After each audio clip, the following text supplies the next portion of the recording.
the latest high seas encounter on Ayungin Shoal that highlighted for the nth time Chinese Coast Guard bullying and roughhousing tactics against smaller vessels of the Philippine Coast Guard ship has the president seeking to establish a direct line of communication with Beijing and a clear map of Philippine fishing grounds in the West Philippine Sea drawn out.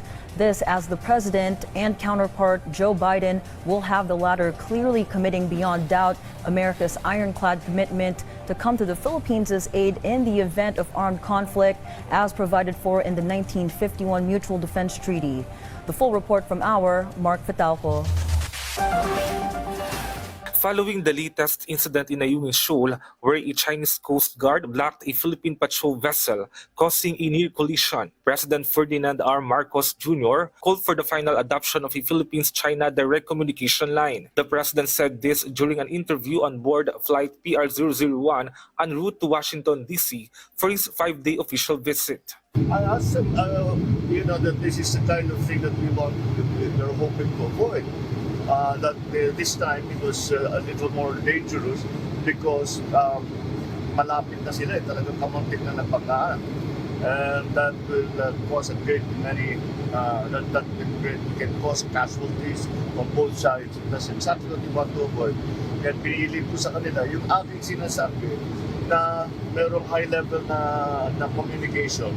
Tapusin na natin, buuhin na natin. According to the chief executive, the Philippines has already created a team and has submitted their names and telephone numbers. He said China has agreed to have a high-level communication about Filipinos' fishing rights in the West Philippine Sea. They're very agreeable. They're working on it. I said until we have that, we will continue to be doing this. So, binalik ko yung usapan sa fishing grounds. Sabi ko, pwede ba pag-usapan na natin yung fishing grounds? Dahil ito naman talagang first priority natin for now. The president also asked the Philippine Coast Guard and DFA to put together a map of these fishing grounds. Amid the tension in the West Philippine Sea, President Marcos reiterated that the Mutual Defense Treaty should evolve as the Philippines should also be responsive to the changes happening in the region. He said the discussions on this decades-old defense agreement between the Philippines and the United States is also among the main purposes of his official visit. The president said the situation was different when the Mutual Defense Treaty was written more than 70 years ago compared to the situation today. China, of course, has become very dominant in the region. The United States has become less so.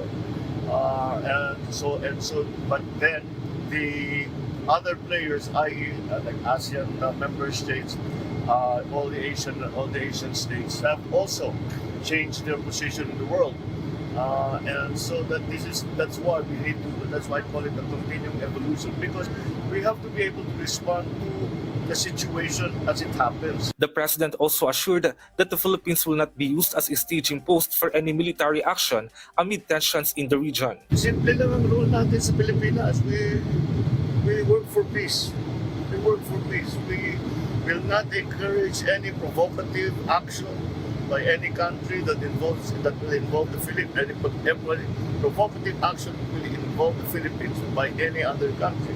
We will not allow that to happen. To recall, the Philippines attended last week the culminating activity for this year's Balikatan exercises, which aims to strengthen interoperability as well as maritime security, cyber defense, and counter-terrorism. Mark Fitalco for The Nation.